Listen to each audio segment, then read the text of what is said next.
کہ واقعی یہ بہت بڑا یونیورسل ٹروتھ ہے کہ اللہ تعالیٰ نے دنیا میں جن کاموں سے روکا ہوا ہے وہی کام جنت میں انعام کے طور پہ آپ کو ملنے والے ہیں. ٹھیک ہے, جن جن چیزوں سے روک دیا ہوا ہے تو سر وہ روکا اسی لیے ہے کہ تھوڑی دیر صبر کر لو, تمہاری انسٹنکٹ میں ان ساری چیزوں کی محبت میں نے ڈال دی ہے, لیکن اس کو پورا کرنے کا موقع یہ دنیا نہیں ہے, وہ آخرت ہے. دنیا میں میری مان کے نا اپنی انسٹنکٹ کے خلاف چلو, تھوڑی دیر کے لیے صبر کر لو, روزہ کھل جائے گا. یہ دنیا میں بھی ہم نے ایک بڑا روزہ بھی رکھا ہوا ہے جس میں ہم نے حرام سے بچنا ہے, اور اس کی افطاری جنت میں ہوگی. روزے کے دوران آپ کھا پی سکتے ہیں, تو روزے کے بعد کھاتے پیتے کیوں ہیں؟ اس لیے کھاتے پیتے ہیں کہ بس اب وہ اللہ نے جو آزمائش تھی وہ ختم کر دی. اس طریقے سے دنیا میں اللہ نے جن چیزوں سے روکا ہوا ہے یہ ساری چیزیں حلال ہو جائیں گی, لیکن یہ لال اس کے لیے ہوں گی جس نے روزہ رکھا ہوگا, اسی کی افطار ہوگا. کھوجے کا تو نہیں ہوگا, اس کی تو پھینٹی لگ جائے گی. اسی لیے میں کہتا ہوں دنیا آپ اللہ کی مرضی کی گزاریں, آخرت آپ کی مرضی کی ہوگی. اور اگر دنیا آپ نے اپنی مرضی کی گزاری پھر آخرت آپ کی مرضی کی نہیں ہوگی, پھر ولیعوذ باللہ تعالی اللہ کی مرضی کی ہوگی, جو اللہ کے وعدے ہیں اپنے پیغمبروں کے ذریعے کہ جو میرے نافرمان ہیں میں انہیں عذاب دوں گا. اللہم اجرنا من النار, اللہم اجرنا من النار, اللہم اجرنا من النار. سورہ آل عمران میں بھی ہے نا, زُيِّنَ لِلنَّاسِ حُبُّ الشَّهَوَاتِ مِنَ النِّسَاءِ, اور اس کے بعد کافی چیزیں اللہ نے گنوائی ہیں کہ اللہ تعالیٰ نے مزین کر دیا ہے انسان کے لیے, یعنی دنیا کی جو اٹریکٹفل چیزیں ہیں ان میں سے عورتیں ہیں, مال ہیں, بیٹے ہیں, سونا چاندی کے یعنی ڈھیر ہیں, اور نشان زدہ گھوڑے ہیں, برانڈڈ کاریں ہیں آج کل کے دور میں. تو یہ ساری کی ساری چیزیں اللہ تعالیٰ نے ان کی محبت ڈال دی ہے, لیکن یہ محبت اللہ کو کراس نہ کر جائے, لمیٹڈ رہے. ان لمیٹڈ ہوگی جنت میں, جنت میں زندگی بھی ان لمیٹڈ ہے, نعمتیں بھی ان لمیٹڈ ہے. یہاں تو پابندی ہے آپ کے اوپر چیزوں کی, تو یہ اللہ نے اس لیے رکھی ہیں کہ آپ کو جنت کی قدر ہی تب آنی تھی کہ جب آپ کے دل میں ان چیزوں کی طرف رغبت پائی جاتی ہو. اگر آپ کو پیاس ہی نہ لگے تو ٹھنڈے پانی کی رغبت کیا ہوگی؟ پیاس کے بعد ہی قدر آئے گی. تو دنیا میں اللہ تعالیٰ نے یہ ساری چیزیں جو اٹریکٹفل تھیں وہ رکھیں, اس کے بعد اللہ نے آزمایا اس حد کو کراس نہیں کرنا, یہ حد کو کراس کرنے کا موقع تمہیں دوں گا اور ہمیشہ کے لیے دوں گا, بس تھوڑا سا روزہ رکھ لو, آخرت میں افطار کروا دوں گا. اور جب وہ افطار ہوگا تو پھر آپ جو مرضی کریں. قرآن پاک میں کئی جگہ ہے نا کہ جنت میں ہر وہ چیز ہے جو تم چاہو گے. صحیح بخاری مسلم میں حدیث ہے, جنت میں اللہ تعالیٰ فرماتا ہے میں نے اپنے بندوں کے لیے وہ نعمتیں تیار کر رکھی ہیں جو نہ کسی آنکھ نے دیکھی, نہ کسی کان نے سنی, نہ کسی کے دل پہ کھٹکا گزرا. پھر نبی علیہ السلام نے سورہ السجدہ کی آیت تلاوت کی کہ میں نے اپنے بندوں کے لیے ان کی آنکھوں کی ٹھنڈک نعمتیں جنت میں چھپا کے رکھی ہیں. میں اکثر کہتا ہوں کہ انسان کے پاس سب سے بڑی جو خواہش ہے نا انسان کی, نمبر 1 یہ ہے کہ مجھے موت نہ آئے, نمبر 2 مجھے کوئی تکلیف نہ آئے, نمبر 3 میں بوڑھا نہ ہوں, ہمیشہ انجوائے کرتا رہوں ینگ ایج. یہی ہے نا 3 خواہشات. اگر یہ 3 چیزیں دنیا میں آپ کو مل جائیں تو سر خدا کو پھر کس نے رسپانس کرنا ہے؟ آپ سے میں بھی پوچھ لیتا ہوں, اگر آپ کو کوئی مصیبت پریشانی نہ آئے, آپ بوڑھے نہ ہو اور آپ کو موت بھی نہ آئے, تو خدا آپ کی ضرورت ہی نہیں ہے. اور خدا میں یہی کوالٹیز ہیں کہ اس کو موت نہیں آتی ہے, اس پہ کبھی زوال نہیں آتا, اس لیے خدا کسی کا محتاج نہیں ہے نا. ہماری ضرورت خدا ہے لیکن ہم خدا کی ضرورت نہیں ہے. اللہ کہتا ہے میں غنی ہوں. اور جنت میں آپ کو یہ تینوں خواہشات اللہ نے جنت میں جاتے ہی جو آپ کو پہلے سمجھ لینا 3 جو تمغے ملنے ہیں نا وہ یہی ہیں. صحیح مسلم میں حدیث ہے, اعلان ہوگا جنتی ہو تو میں مبارک ہو. جنت میں انٹر ہوتے ہی آج کے بعد کبھی مرو گے نہیں, ہمیشہ زندہ رہو گے. اور بخاری مسلم میں حدیث ہے کہ موت کو مینڈے کی شکل میں میدان محشر میں لا کے قتل کر دیا جائے گا. جنتی خوش ہوں گے کہ اب موت آنی نہیں ہے, اور دوست کی کہیں گے وہ کاش ہمیں موت آ جاتی. دوسری خوشخبری ملے گی, صحیح مسلم میں حدیث میں الفاظ ہیں, آج کے بعد کبھی بوڑھے نہیں ہوگے, ہمیشہ جوان رہو گے. تیسری خوشخبری ملے گی, آج کے بعد کبھی تم بیمار نہیں پڑو گے, ہمیشہ تندرست رہو گے. 30 سال عمر ہوگی ہر جنتی کی اور 30 ہی رہے گی. اور چوتھی خوشخبری اتنی بڑی ہے کہ آج کے بعد اللہ تم سے ناراض نہیں ہوگا, ہمیشہ ہی راضی رہے گا. یعنی جنت میں جو مرضی کرو ناراضگی اللہ کی ہو ہی نہیں سکتی، کیونکہ جنت میں یہاں شراب حرام ہے، وہاں شراب جائز ہے. آپ کون سی نافرمانی دنیا میں سوچ سکتے ہیں، وہ جنت میں آپ کو گارنٹی دیتا ہوں آپ کر سکتے ہیں. تو پھر اللہ نے کہاں سے ناراض ہونا ہے؟ نماز ہی کوئی نہیں. آپ کہیں گے نا دنیا میں سب سے بڑی نافرمانی ہے کہ میں نماز چھوڑ دوں، سر چھوڑ دیں، جنت میں کوئی نماز نہیں ہے. کوئی کہتا ہے شراب سب سے بڑی ہے تو پئیں سر، جتنی مرضی پئیں. کوئی کہتا ہے عورت کی طرف رغبت ہے تو سر جتنی مرضی عورتیں. ٹھیک ہو گیا، لیکن یہ روزہ ادھر رکھنا پڑے گا. اور یہ اللہ تعالیٰ نے ویسے آزمائش میں ڈالا ہے، اس میں کوئی شک نہیں ہے. صحیح مسلم میں حدیث ہے کہ نبی علیہ السلام فرماتے ہیں اللہ تعالیٰ نے جنت کو ناگوار چیزوں سے ڈھانپ رکھا ہے. جنت تک پہنچنے کے لیے بڑی ناگواری آپ کو ہوگی، اور دوزخ کو خوشنما چیزوں سے ڈھانپ رکھا ہے. یعنی دوزخ کے اوپر تو کڑگا لگا ہوا ہے، ہر بندے ادھر بڑھے گا، اور جنت والا بندہ سوچے گا 10 بار یار بڑا اوکھا رستہ ایک کون کاٹ سکتا ہے. یہ حدیث مسلم شریف میں.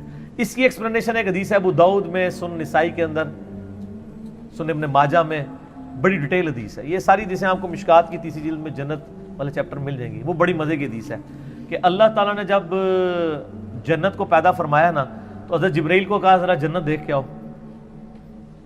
وہ آئے کہتے ہیں یا اللہ کیا بات ہے، مجھے تو نہیں لگتا کوئی بندہ سر دھڑ کی بازی نہ لگا دے جنت میں پہنچنے کے لیے. مجھے لگتا ہے یہ سارے لوگ ہی جنت میں پہنچ جائیں گے کیونکہ جگہ ہی بڑی زبردست ہے. اللہ نے فرمایا اچھا. پھر اللہ نے جنت کو ناگوار چیزوں سے ڈھانپ دیا. دنیا میں نمازوں کی مشقت، بیوی بچے ماں باپ کے ساتھ اس نے سلوک کی مشقت، حلال و حرام کے فرق کی مشقت، روزوں کی مشقت، کتنی مشقتیں ہیں، شریعت کی پابندیاں. اللہ نے فرمایا اب جا کے ذرا جبرائیل دیکھو. واپس ہے، انہوں نے کہا اللہ تیری عزت کی قسم مجھے نہیں لگتا کوئی بندہ جنت میں پہنچنے میں کامیاب ہوگا، اتنی ہرڈلز رکھ دی ہیں تو نے. اللہ نے فرمایا اچھا اب دوزخ کو دیکھو. دوزخ کے کہتے ہیں یا اللہ تیری عزت کی قسم کوئی بندہ بھول کے بھی کوشش نہیں کرے گا کوئی ایسا کام کرے کہ ادھر آئے، یہ تو بڑا عذاب ہے. پھر اللہ تعالیٰ نے دوزخ کو ڈھانپ دیا دنیا کی خوشنما چیزوں سے، اٹریکٹفل چیزوں سے، شہوات سے. کہا جبرائیل اب دیکھو. دیکھ کے انہوں نے کہا یا اللہ مجھے نہیں لگتا کوئی بندہ دوزخ سے بچ پائے گا، کیونکہ ہر راستہ ہی دوزخ کی طرف لے جانے والا ہے، جتنے بھی اٹریکٹفل جو ہماری انسٹنکٹ میں اٹریکٹفل ہے. لیکن سر تھوڑا سا روزہ رکھ لیں سب کچھ ختم ہو جائے گا. صحیح مسلم میں حدیث ہے اللہ تعالیٰ دنیا میں جس نے یاشی کی زندگی گزاری ہوگی نا، قیامت والے دن اللہ تعالیٰ نا اس کو بلوائے گا اور کہے گا فرشتوں ذرا اسے ایک پھیرا لگاؤ نا دوزخ کا، کیونکہ دنیا میں بڑا کہا گیا ایک ہی پھیرا لگنا ہے. کہتے ہیں نا لوگ. سورہ فرقان میں اللہ تعالیٰ فرماتا ہے کہ دوزخ تھوڑی دیر کے لیے ہو یا زیادہ دیر کے لیے بڑی بری جگہ ہے رہنے کی. یہ مسلمان ہے جو بدماشی کے ساتھ کہتا ہے خیر ایک پھیرا ہی لگے گا، اور حالت اس کی یہ ہے کہ موم بتی کے فلیم میں 10 سیکنڈ کے لیے یہ ہاتھ نہیں رکھ سکتا. اور بخاری مسلم کی حدیث ہے کہ آخرت کی آگ دنیا کی آگ سے 70 گنا زیادہ تیز ہے، اور جس کی یہ اوقات ہے کہ وہ دنیا کی آگ کے اوپر صرف ہاتھ نہیں فلیم کے اوپر رکھ سکتا، وہ آگ کے اندر جلنے کے لیے تیار ہو جائے. تو یہ کہانیاں صرف اپنے آپ کو کرائی نہیں ہے انہوں نے. دنیا میں کسی کہا جائے نا کہ فجر چھوڑنے میں فجر سے زور تک 10 بائی 10 کے ایسے کمرے میں آپ کو قید کیا جائے گا کہ جس میں 100 کوبرا سانپ ہوں گے، 100 بچھو ہوں گے، 100 اژدھے ہوں گے، لیکن ایک ہی پھیرا لگے گا ایک نماز کے پیچھے. فجر کے پیچھے فجر سے زور، زور کے پیچھے زور سے اثر، اور جتنے دنوں کی نمازیں ہیں اتنے دن لگے گا. کچھ سوچ سکتا ہے؟ اس لیے کہ یہ ہم نے امیجن کیا ہوا ہے. دنیا نقد ہے نا، آخر میں کہتے خیر ہو یار اینڈ تے چھڈ ہی دے گا نا. کہانی ایڈا سوکھا کام نہیں ہے. اچھا وہ مسلم شریف کے الفاظ ہیں، اللہ ہمارے کا ذرا اس کو لگاؤ نا دوزخ کا ایک پھیرا جس نے دنیا میں بڑی عیاشی کی ہے. جب وہ پھیرا لگا کے آئے گا نا، ایک پھیرا صرف، اللہ پوچھے گا ہاں بھائی کوئی دنیا میں خیر دیکھی تو نے؟ اور کہے گا یا اللہ تیری عزت کی قسم میں نے تو دنیا میں کوئی خیر کا ایک دن بھی نہیں گزارا. وہ پوری زندگی کی عیاشی کافور ہو جائے گی ایک پھیرے پہ. پھر اللہ تعالیٰ ایک مفلس بندے کو بلائے گا جس نے دنیا میں حلال و حرام کی تمیز کر کے ڈر ڈر کے زندگی گزاری ہوگی. اللہ فرمائے گا فرشتوں ذرا اس کا حساب کتاب تو بعد میں کرتے ہیں، ذرا جنت کا ایک پھیرا لگاؤ. جنت کا پھیرا لگا کے اللہ تعالیٰ کہے گا دنیا میں کوئی مشکل، کہے گا یا اللہ کوئی مشکل نہیں، دنیا پوری تکلیف میں کاٹی ہوگی، لیکن وہ ایک پھیرا وہ ساری کی ساری دنیا کی تکلیف کو کافور کر دے. یہاں پہ بھی جو لوگ پوزیشن ہولڈرز ہیں، ٹھیک ہے، تو ہم خود بھی یعنی رہے الحمدللہ، یعنی اتنی محنت سے پڑھتے تھے انجینئرنگ یونیورسٹی میں، جب پوزیشن آتی تھی تو ہمیں اپنی وہ آج تو مجھے وہ راتیں بھی یاد نہیں ہیں جو ہم نے تکلیف کی کاٹی ہوئی ہیں، بلکہ یاد بھی نہیں کہ کبھی جو ہے وہ پڑھائی لکھائی کر کے تو کدھر تک. کیوں جی عارف صاحب یہ میرے سینئر ہیں نا یونیورسٹی میں، ان کو پتہ ہے کہ جو یعنی کتنا مشکل پڑھائی والا معاملہ ہوتا تھا. تو لیکن آج ہمیں یاد بھی نہیں ہے, کیونکہ جب اینڈ رزلٹ مل جاتا ہے نا, آپ اس پرانی تکلیف کو بھول چکے ہوتے ہیں. یہی آخرت کے معاملے میں بھی ہوگا کہ دنیا کی تکلیف کوئی تکلیف نہیں رہے گی. اس لیے مسلم شریف کی حدیث ہے کہ دنیا مومن کے لیے قید خانہ ہے اور کافر کے لیے جنت ہے.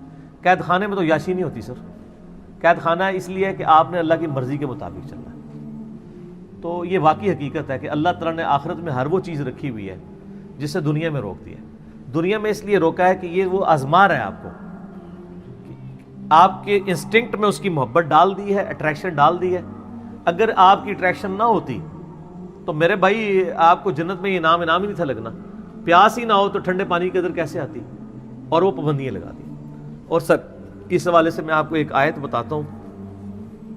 آیات تو سر اس کے اوپر اتنی ہے کہ میں گھنٹوں فی البدی بول سکتا ہوں. میرا مسئلہ نمبر 50 ہے, دنیا کی مذمت, رزق حرام کی مذمت, دنیا پرستی کا انجام اور اس کا علاج. وہ آپ اگر دیکھیں اس میں نے قرآن حکیم سے کراس ریفرنس پہ 11 آیات کور کی ہیں اور 17 حدیث بخاری اور مسلم سے, جن میں نے ایک آیت یہ سورہ الزخرف کی بھی کی تھی, جس میں اللہ تعالیٰ نے ایک بڑا عجیب و غریب, قرآن میں جب میں نے یہ پہلی دفعہ آیت سنی تھی نا, میں ہل گیا تھا کہ قرآن کس لیول کے اوپر جا کے چیزوں کو ڈسکس کرتا ہے. قرآن پاک میں چند حیران کن آیات میں سے یہ, اب آپ خود بھی حیران ہو جائیں گے یہ آیت سن کے. سورہ الزخرف, زخرف کہتے ہیں سونے کو, گولڈ کو. اس کی آیت نمبر ہے 33 آنورڈ. اعوذ باللہ من الشیطان الرجیم. ولولا ان یکون الناس امۃ واحدہ, اگر اس چیز کا خدشہ نہ ہوتا کہ سارے ہی کافر ہو جائیں گے. ہائے ہائے ہائے ہائے, دنیا میں اتنی اٹریکشن ہے کہ اللہ تعالیٰ کہہ رہا ہے مجھے خدشہ تھا کہ دنیا میں اتنی اٹریکشن ہے کہ سارے ہی میرے منکر بن جائیں گے اگر میں دنیا والا معاملہ جو ہے وہ اس طرح ایکسپوز کر دیتا. وَلَوْلَا أَن يَكُونَ النَّاسُ أُمَّةً وَاحِدَةً, اگر یہ خدشہ نہ ہوتا کہ ساری انسانیت ہی ایک واحد امت اللہ کی منکر بن جائے گی. لَجَعَلْنَا لِمَن يَكْفُرُ بِالرَّحْمَنِ لِبُيُوتِهِمْ سُقُفًا مِّن فِضَّةٍ وَمَعَارِجَ عَلَيْهَا يَظْهَرُونَ, ہم رحمان کے کفر کرنے والے لوگوں کے لیے, اللہ کے دشمنوں کے لیے, ان کے گھر اور ان کے گھروں کی جو سیڑھیاں ہیں نا وہ چاندی کی بنا دیتے, اور ان کے گھروں کی چھتیں چاندی کی بنا دیتے کہ بھی جو اللہ کو نہیں مانے گا اس کا پورا گھر چاندی کا, یاشی کرے.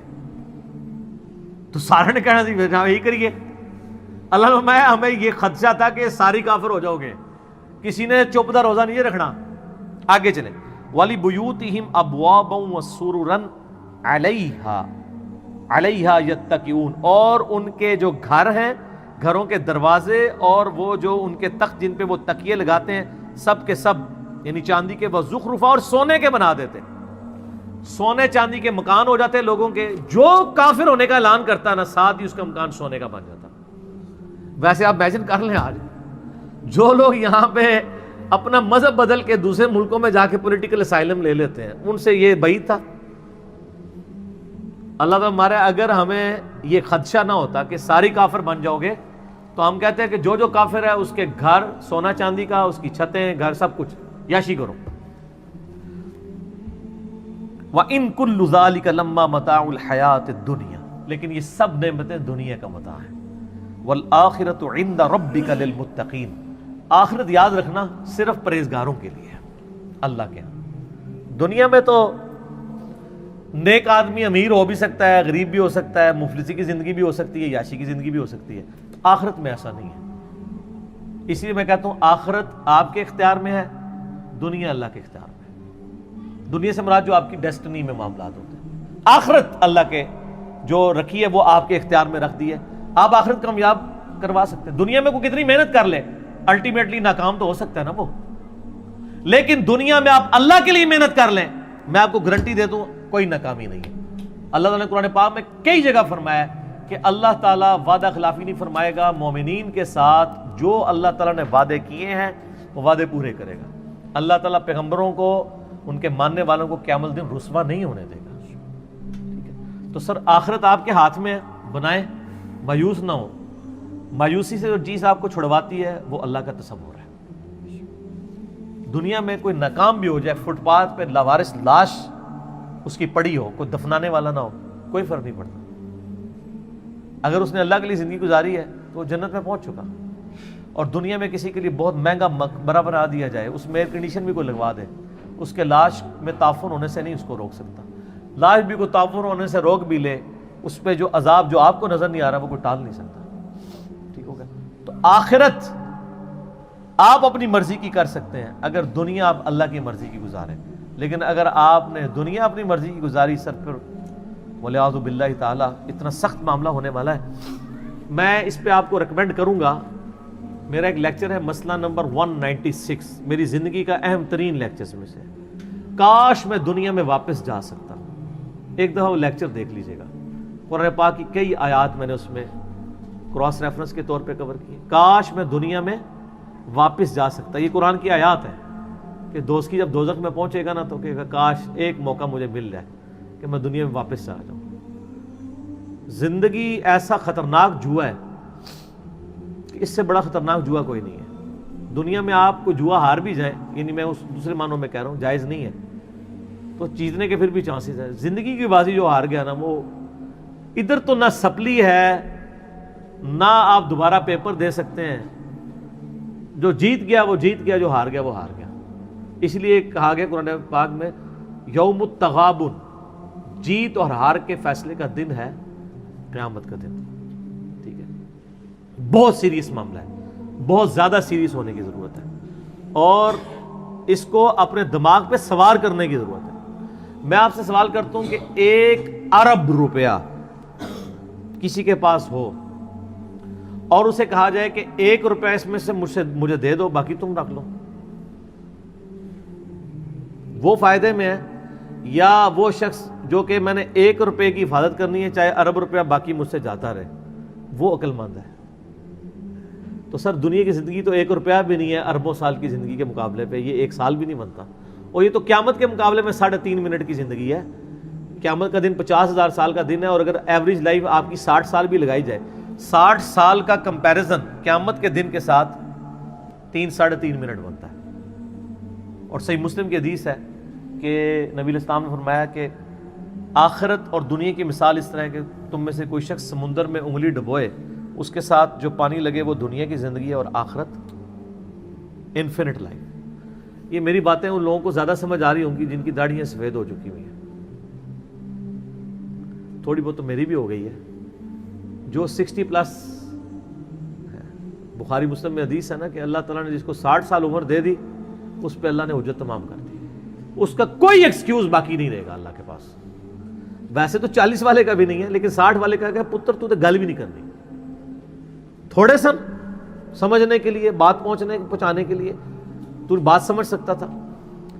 تو لیکن یہاں ہم نے یہ دیکھا ہے جو کوئی بوڑھا ہوتا ہے تو ہی اس کی وہ خواہشات جوان ہوتی ہیں. بخاری مسلم دونوں میں حدیث ہے، نبی علیہ السلام فرمایا کہ ابن آدم کے پاس سونے کی 2 وادیاں ہونا، وہ کہے گا تیسری بھی آ جائے، اس کا پیٹ صرف قبر کی مٹی بھرے گی. کتنے سخت الفاظ ہیں. پھر نبی علیہ السلام کی ایک حدیث بخاری مسلم دونوں میں آپ نے تلاوت کی الہاکم التکاثر حتی زرتم المقابر. ٹھیک ہے، یہ آپ نے آیات تلاوت کی. پھر آپ نے فرمایا انسان کہتا ہے میرا مال میرا مال میرا مال. اوے تیرا مال تو وہ ہے جو تو نے کھا پی لیا یا پہن کر بوسیدہ کر لیا یا اللہ کی راہ میں خرچ کر کے آخرت کے لیے محفوظ کر لیا، باقی تو تیرے ورثاء کا مال ہے.